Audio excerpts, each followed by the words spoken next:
আমার প্রিয় ছাত্রছাত্রীবৃন্দ, বিদ্যাসাগর ইউনিভার্সিটির অন্তর্গত বিভিন্ন কলেজে যে সমস্ত ছাত্রছাত্রী থার্ড সেমিস্টারে পড়াশোনা করছো এবং তোমাদের এডুকেশন মাইনর পেপার রয়েছে, তোমাদের জন্য এই ভিডিওটি অবশ্যই ভিডিওটি শেষ পর্যন্ত দেখবে, কোনো রকমের স্কিপ করবে না, তাহলে তোমাদের প্রয়োজনীয় ইনফরমেশন তোমরা জানতে পারবে না। দেখো, Vidyasagar university third semester education minor 3 paper তোমাদের সিলেবাসের শিরোনামে রয়েছে history of Indian education system. তোমাদের সামনে সাজেশন উপস্থাপন করব, তার আগে তোমাদের সামনে সিলেবাস উপস্থাপন করব। তোমাদের কাছে বাংলা ইংলিশ ভার্সানের সিলেবাস রয়েছে, কিন্তু আমি সেই ইংলিশ ভার্সানের সিলেবাসটিকে ইংলিশ এবং বাংলা উভয় ভার্সানেই আমি তুলে ধরব। তবে আমি এখানে সময় সংকোচন করার জন্য আমি শুধুমাত্র বাংলা অংশটুকু তুলে ধরব। দেখো, syllabus 2024-25 history of Indian education system unit 1 তোমাদের রয়েছে education in ancient and medieval India, অর্থাৎ প্রাচীন ও মধ্যযুগীয় ভারতের শিক্ষা ব্যবস্থা। এর মধ্যে রয়েছে কি কি পড়তে হবে দেখো: বৈদিক যুগের শিক্ষা ব্যবস্থা, ব্রাহ্মণ্য শিক্ষা ব্যবস্থা, বৌদ্ধ শিক্ষা ব্যবস্থার প্রধান বৈশিষ্ট্য। এর সঙ্গে তোমাদের পড়তে হবে শিক্ষার লক্ষ্য, প্রত্যেকটি ভাগ থেকেই শিক্ষার লক্ষ্য, পাঠ্যক্রম, শিক্ষণ পদ্ধতি। এরপরে ইউনিট 2 তোমাদের আছে। ইউনিট 2 এর মধ্যে রয়েছে education in India during British period, 1800 থেকে 1853, ব্রিটিশ আমলের ভারতের শিক্ষা। দেখো, 1 নম্বর শ্রীরামপুর ত্রয়ী বা শিক্ষাক্ষেত্রে তাদের অবদান। বিয়ে তোমাদের রয়েছে 1813 সালের চার্টার অ্যাক্ট বা মেকলে মিনিট। আর সি অংশে তোমাদের রয়েছে অ্যাডামস রিপোর্ট, তৃতীয় রিপোর্ট পড়তে হবে। অ্যাডামসের 3টি রিপোর্ট ছিল, তার মধ্যে তোমাদের তৃতীয় রিপোর্ট অর্থাৎ তৃতীয় প্রতিবেদন, এটি তোমাদের পড়তে হবে। এরপরে ইউনিট 3 তোমাদের রয়েছে দেখো ব্রিটিশ আমলের শিক্ষা ব্যবস্থা 1854 থেকে 1946 খ্রিস্টাব্দ পর্যন্ত। এ বিভাগে রয়েছে তোমাদের উডেড ডেসপ্যাচ। তারপরে বিয়ে তোমাদের রয়েছে ভারতীয় শিক্ষা কমিশন বা হান্টার কমিশন 1882। আর সি অংশে তোমাদের রয়েছে কলকাতা বিশ্ববিদ্যালয় কমিশন বা স্যাডলার কমিশন 1917 থেকে 1919। আর ইউনিট 4 তোমাদের রয়েছে স্বাধীনতার পরে ভারতের শিক্ষা। এখানে তোমাদের পড়তে হবে শিক্ষার লক্ষ্য, শিক্ষার কাঠামো এবং পাঠ্যক্রমের ক্ষেত্রে বিশ্ববিদ্যালয় শিক্ষা কমিশন 1948 থেকে 49। বি অংশে তোমাদের রয়েছে মাধ্যমিক শিক্ষা কমিশন 1952 থেকে 53। আর সি অংশে তোমাদের রয়েছে ভারতীয় শিক্ষা কমিশন 1964 থেকে 66। এই ছিল তোমাদের সিলেবাস। এই সিলেবাস অনুযায়ী যদি প্রশ্নোত্তরের PDF কপি সংগ্রহ করতে চাও 250 টাকা পেমেন্ট করতে হবে একটি পেপারের জন্য। তোমরা শর্ট প্রশ্ন, বড় প্রশ্ন, কমপ্লিট উত্তর সহ পেয়ে যাবে। তোমরা যে কটি পেপার নেবে প্রত্যেকটি পেপারের জন্য 250 টাকা, অর্থাৎ দুটো পেপার হলে দুটো পেপারের জন্য মোট 500 টাকা পেমেন্ট করতে হবে। 3টি পেপারের জন্য 750 টাকা পেমেন্ট করতে হয়। এইভাবে আমাদের এখানে কোনো রকমের দামাদামি হয় না, একদম ফিক্সড প্রাইস। কারণ তোমরা এই নোটস সংগ্রহের জন্য বিভিন্ন জায়গায় ছোটাছুটি করো, সেখানে নোটস সংগ্রহ করতে গেলে তোমাদের প্রচুর টাকা ব্যয় হয়। কারণ টিউশন ফিজ রয়েছে, যাতায়াত খরচ রয়েছে, প্লাস তোমাদের খাতা পেনের খরচ রয়েছে, টিফিন খরচ রয়েছে। তুমি যেদিন টিউশন পড়তে যাও সেই দিন তোমার 4 থেকে 5 ঘন্টা সময় লস হয়। সেই 4 থেকে 5 ঘন্টা সময়ের একটা মূল্য রয়েছে, সেটা যদি হিসাব করতে চাও তাহলে দেখবে কত টাকা তোমাদের খরচ হয়। সেখানে তোমরা মাত্র 250 টাকা তোমাদের পেমেন্ট করলে একটি পেপারের কমপ্লিট নোটস পেয়ে যাবে, দুটো খাতার দামের সমান। তোমরা যদি দুটো খাতা এবং পেন কেনো তাতে 250 টাকা হবে না, সেখানে 250 টাকায় কমপ্লিট নোটস পেয়ে যাচ্ছে। এর জন্য তোমাদের কোথাও ছুটে বেড়ানোর প্রয়োজন হবে না, ঘরে বসে পড়াশোনা করো এবং কম্পিটিটিভ পরীক্ষার জন্য তোমরা প্রস্তুতি নিতে পারো। অযথায় এখানে ওখানে ছুটে বেরিয়ে সময় নষ্ট করবে না।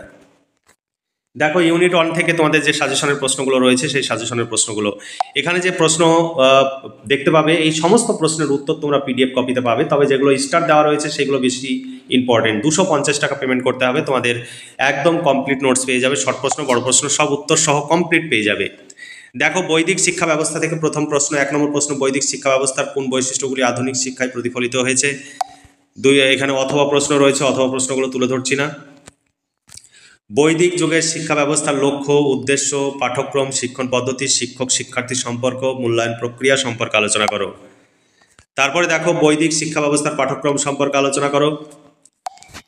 এরপরে ব্রাহ্মণ্য শিক্ষা ব্যবস্থা থেকে তোমাদের প্রশ্ন, ব্রাহ্মণ্য শিক্ষা ব্যবস্থা শিক্ষার লক্ষ্য, পাঠ্যক্রম, শিক্ষণ পদ্ধতি, শিক্ষক শিক্ষার্থী সম্পর্কে আলোচনা করো। ব্রাহ্মণ্য শিক্ষা ব্যবস্থার প্রধান বৈশিষ্ট্যগুলি আলোচনা করো, ভীষণ ইম্পর্টেন্ট এই প্রশ্নগুলো। তারপরে প্রাচীন ভারতীয় ব্রাহ্মণ্য শিক্ষা প্রতিষ্ঠান হিসাবে তক্ষশিলার অবদান আলোচনা করো। এবার বৌদ্ধ শিক্ষা ব্যবস্থা থেকে তোমাদের কোশ্চেন দেখে নাও।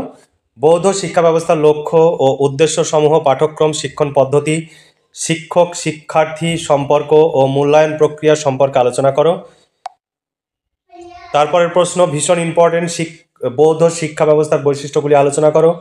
12 নম্বর প্রশ্ন ব্রাহ্মণ্য ও বৌদ্ধ শিক্ষা ব্যবস্থা তুলনামূলক আলোচনা করো। দেখো ইউনিট 2 থেকে তোমাদের প্রশ্ন, ব্রিটিশ আমলের ভারতীয় শিক্ষা, শ্রীরামপুর ত্রয়ী এবং শিক্ষাক্ষেত্রে তাদের অবদান।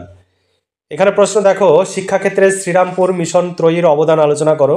2 নম্বর প্রশ্ন, শ্রীরামপুর মিশনের উদ্যোগে নারী শিক্ষার প্রসার সম্পর্কে আলোচনা করো। শ্রীরামপুর ত্রয়ীর পত্র পত্রিকা প্রকাশে ভারতীয় শিক্ষাক্ষেত্রে কি প্রভাব ফেলেছিল।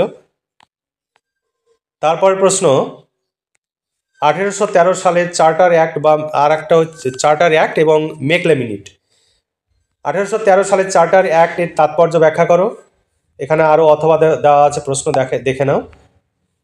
ভীষণ ইম্পর্টেন্ট প্রশ্ন, মেকলে মিনিটের গুরুত্ব আলোচনা করো বা মেকলে মিনিট সম্পর্কে যা জানো লেখো। তারপরে অ্যাডামসের রিপোর্ট, এটি তোমাদের সিলেবাসে রয়েছে। দেখো ভীষণ ইম্পর্টেন্ট প্রশ্ন, অ্যাডামসের তৃতীয় রিপোর্ট সম্পর্কে সংক্ষেপে আলোচনা করো। তারপরের প্রশ্ন 3 নম্বর ইউনিট থেকে উডস ডেসপ্যাচ এবং ভারতীয় শিক্ষা কমিশন। উডের ডেসপ্যাচের প্রেক্ষাপট, উডের ডেসপ্যাচে বর্ণিত শিক্ষার উদ্দেশ্য বা লক্ষ্যগুলি সম্পর্কে আলোচনা করো। তারপর প্রশ্ন, উডের ডেসপ্যাচের সুপারিশ সমূহ লেখো। ভারতীয় শিক্ষাক্ষেত্রে উডের ডেসপ্যাচের গুরুত্ব আলোচনা করো। প্রাথমিক শিক্ষা প্রসঙ্গে ভারতীয় শিক্ষা কমিশন বা হান্টার কমিশনের সুপারিশ সমূহ আলোচনা করো। মাধ্যমিক শিক্ষা প্রসঙ্গে ভারতীয় শিক্ষা কমিশন বা হান্টার কমিশনের সুপারিশ সমূহ আলোচনা করো। এরপরের প্রশ্ন, ভারতীয় শিক্ষা কমিশন বা হান্টার কমিশনের প্রেক্ষাপট ও কমিশনের লক্ষ্য সম্পর্কে আলোচনা করো। এরপরের প্রশ্ন, বিশ্ববিদ্যালয় কমিশন বা স্যাডলার কমিশন থেকে প্রশ্ন, কলকাতা বিশ্ববিদ্যালয় কমিশন বা স্যাডলার কমিশনের সুপারিশ সমূহ সংক্ষেপে আলোচনা করো। তারপরের প্রশ্ন, বিশ্ববিদ্যালয় শিক্ষা কমিশন। বিশ্ববিদ্যালয় কমিশন বা রাধাকৃষ্ণন কমিশনের উচ্চশিক্ষার লক্ষ্য সম্পর্কে আলোচনা করো বা লক্ষ্য সম্পর্কে কি বলা হয়েছে। বিশ্ববিদ্যালয় শিক্ষা কাঠামো সম্পর্কে রাধাকৃষ্ণন কমিশনের সুপারিশগুলি লেখো। তারপরে প্রশ্ন, বিশ্ববিদ্যালয়ের শিক্ষার পাঠ্যক্রম সম্পর্কে রাধাকৃষ্ণন কমিশনের সুপারিশগুলি লেখো। গ্রামীণ বিশ্ববিদ্যালয় সম্পর্কে রাধাকৃষ্ণন কমিশনের সুপারিশগুলি লেখো। তারপরের প্রশ্ন, শিক্ষার কাঠামো সম্পর্কে মাধ্যমিক শিক্ষা কমিশনের সুপারিশগুলি কী ছিল। মাধ্যমিক শিক্ষার পাঠ্যক্রম সম্পর্কে মধ্যশিক্ষা কমিশনের সুপারিশগুলি লেখো। পরীক্ষা ব্যবস্থার সংস্কারের বিষয়ে মাধ্যমিক শিক্ষা কমিশনের সুপারিশগুলি লেখো। তারপরের প্রশ্ন, শিক্ষা ও জাতীয় লক্ষ্য সম্পর্কে কোঠারি কমিশনের প্রতিবেদনে কি বলা হয়েছে। শিক্ষা পরিবর্তন বিষয়ে কোঠারি কমিশনের সুপারিশগুলি উল্লেখ করো। তারপরে প্রাথমিক স্তরের পাঠ্যক্রম সম্পর্কে কোঠারি কমিশনের সুপারিশগুলি লেখো। মাধ্যমিক স্তরের পাঠ্যক্রম সম্পর্কে কোঠারি কমিশনের সুপারিশগুলি উল্লেখ করো। তারপরে কোঠারি কমিশন ও মোদালিয়ার কমিশনের তুলনামূলক আলোচনা করো। কোঠারি কমিশনের 1864-66 উল্লেখিত শিক্ষায় সমসুযোগের সুপারিশগুলি আলোচনা করো। এর প্রধান সমস্যা ও সমাধানের উপায়গুলি লেখো। এই ছিল তোমাদের সাজেশন ভিত্তিক প্রশ্ন। এই প্রশ্নগুলো যদি উত্তরের পিডিএফ কপি পেতে চাও তাহলে 250 টাকা পেমেন্ট করতে হবে। শর্ট প্রশ্ন, বড় প্রশ্ন কমপ্লিট উত্তর সহ পেয়ে যাবে। এর বাইরে কিছু পড়ার প্রয়োজন হবে না। তোমাদের মেজরের 2টো পেপার আছে, 2টো পেপারের যদি নোটস নিতে চাও তাহলে 500 টাকা পেমেন্ট করতে হবে। আমাদের এখানে ফিক্সড প্রাইস। তোমরা চাইলে এখনই যোগাযোগ করো এবং নোটসগুলো সংগ্রহ করে ঘরে বসে পড়াশোনা শুরু করে দাও। দেখো তোমরা অনেকে প্রশ্ন উত্তরের ডেমো দেখতে চাও, সেই ডেমো আমরা এবার দেখাচ্ছি। দেখো সাজেশন ভিত্তিক প্রশ্ন উত্তর, এখানে ডেমো পরপর দেখাচ্ছি। এখানে পরপর প্রশ্নগুলো রয়েছে, পয়েন্টস আকারে সুন্দর করে উত্তরগুলো লেখা রয়েছে। তোমরা চাইলে নোটসগুলো তোমরা সংগ্রহ করতে পারো। এখানে পরপর পয়েন্টস আকারে এখানে লেখা রয়েছে।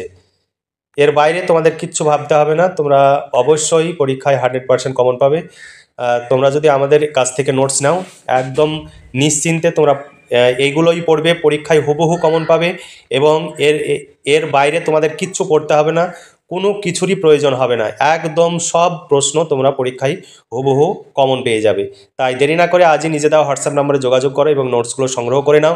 এই ভিডিওটি অবশ্যই ভালো লাগলে ভিডিওতে লাইক করবে, বন্ধুদের সঙ্গে শেয়ার করবে, যাতে তোমার মতো তোমার বন্ধু উপকৃত হতে পারে। সেই সঙ্গে আমাদের কাছ থেকে যদি তোমরা নোটস সংগ্রহ করো, তাহলে আমরা খরচ তুলতে পারলে প্রতি সেমিস্টারে আমরা এইভাবে তোমাদের নোটসগুলো তৈরি করে দেবো, তাতে তোমরাই উপকৃত হতে পারবে। ঘরে বসে সমস্ত নোটস তাহলে পেয়ে যাবে। আর তোমরা এখানে ওখানে ছুটে বেরিয়ে যে সময়ের অপচয় করো, সেই সঙ্গে প্রচুর অর্থের অপচয় করো, সেই অপচয় না করে যে সময় তুমি নষ্ট করো, সেই সময়টা তুমি বিভিন্ন কম্পিটিটিভ পরীক্ষার জন্য প্রস্তুতি নিয়ে চাকরির জন্য এখন থেকেই তোমরা প্রস্তুতি নিতে পারো।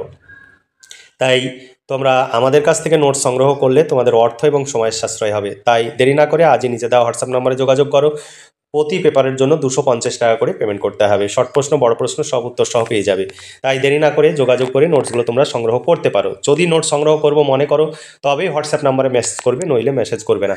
তাহলে আজকে এই পর্যন্তই। তোমরা ভালো থেকো, সুস্থ থেকো এবং খুব ভালোভাবে পড়াশোনা করে পরীক্ষার প্রস্তুতি নাও। এই শুভকামনা জানিয়ে আজকের ভিডিওটি এখানে সমাপ্তি ঘোষণা করছি।